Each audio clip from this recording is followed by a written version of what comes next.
Hi everyone! When we're in the cinema or at home watching movies, we usually have to go through the opening with the logo of the film studio first. These logos have a very interesting story behind them, but almost no one has ever thought about how they were made. For example, do you know what mountain the Paramount logo is depicting? How many stars surround it? Why are they there? Or what's with the Walt Disney Castle? Why is the boy fishing on the DreamWorks logo? Are you intrigued already? Then get yourself comfortable while we show you the history of the most famous studio logos.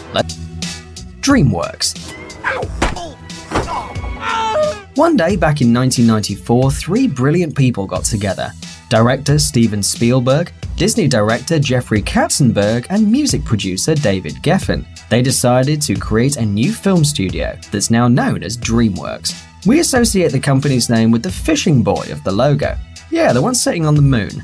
But the original idea was actually slightly different. They were originally looking for a computer-generated image of a man fishing from the moon. But visual effects artist Dennis Muren, who was then working along with Spielberg, insisted on making the logo by hand. And so they asked illustrator Robert Hunt to draw it. Hunt was called in to execute the final image on which the motion version was based. It took Hunt 3 months to complete the final motion logo with the boy fishing from the moon. Spielberg loved this version and decided to use it for his new company. By the way, the moon boy is William Hunt, the son of the illustrator. Paramount Pictures. The Paramount Pictures Company was created in 1912 by Adolf Zukor, a film investor, and the Frohman brothers, theatre magnates at the time. Originally, the studio went by another name, Famous Players Film Company. The famous Paramount Pictures logo shows a majestic mountain peak covered in snow and surrounded by a ring of stars. It was created by the illustrator William Hodkinson, who based his work on the Ben Lomond Mountain in Utah, where he spent his childhood. The original logo had 24 stars, one for every movie star that back then had a contract with the studio. However, nowadays there are only 22, and no one knows why. Eventually the logo changed a bit. Now, as a result of technological development, instead of the original mountain picture, we see a computer-generated image. Columbia Pictures.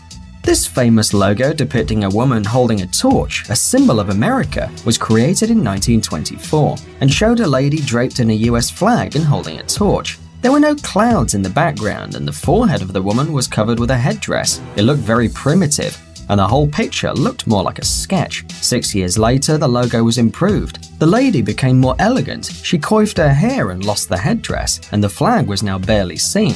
The font was now different, the letters got bigger, and the writing was now behind the girl. But the most important thing was that the empty background was now filled with clouds, and the torch was no longer flickering and blinking, but glowing smoothly instead. In the next few years, the logo was slightly changed, and the word pictures was added. But the now classic look of the logo was created in 1993, after Columbia Pictures was bought by Sony. The logo was repainted digitally by New Orleans artist Michael Diaz. Michael Diaz hired Jenny Joseph as a model for the logo. Diaz decided that the flame shouldn't be so bright, and that the logo should mainly focus on the girl. Therefore, she was redrawn more elegant and tender than ever before. Finally, in 1996, the animation was changed. First, you could see the torch and then the rest of the picture. Also, during the opening, you can hear a tune written by Jonathan Elias. Metro-Goldwyn-Mayer. In 1924, American lyricist Howard Dietz created a logo for the Goldwyn Pictures depicting Leo the lion roaring. That's how the lion story started. Over the years, at least 7 lions interpreted Leo. The first lion was Slats, but the logo was noiseless, so Slats was there only for decoration. The next one, Jackie, was the first one to roar, although back then the films were silent.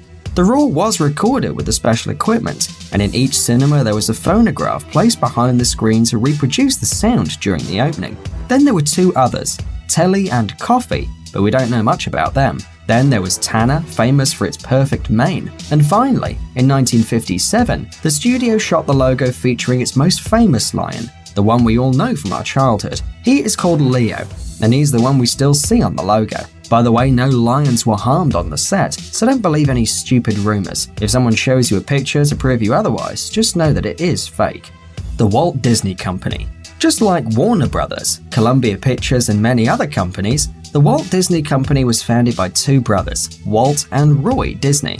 This was back in 1932. It was first a small motion picture studio, but it grew little by little and eventually became one of the biggest Hollywood studios ever. Nowadays, it has 11 theme parks, 2 water parks, and a couple of broadcast networks. The Disney logo is worldwide famous, but not many know what the castle depicts. The castle is actually called Neuschwanstein or New Swanstone Castle, and it is a 19th century Romanesque revival palace in southwest Bavaria in Germany. It was the prototype for the logo. Besides, it was the prototype for the Sleeping Beauty themed castle in the Disneyland park in Paris. But the logo looked like this until 2006. It was then replaced by a totally new 3D computer-generated logo created by the Weta Digital Studio and based on another Disneyland fortress, the Cinderella Castle, which used Chateau d'Orsay as a prototype. The new logo was first shown on the premiere of the movie Pirates of the Caribbean: Dead Man's Chest. Thanks for watching. Please like and share the video in social networks, and we'll be right back to you as fast as we can.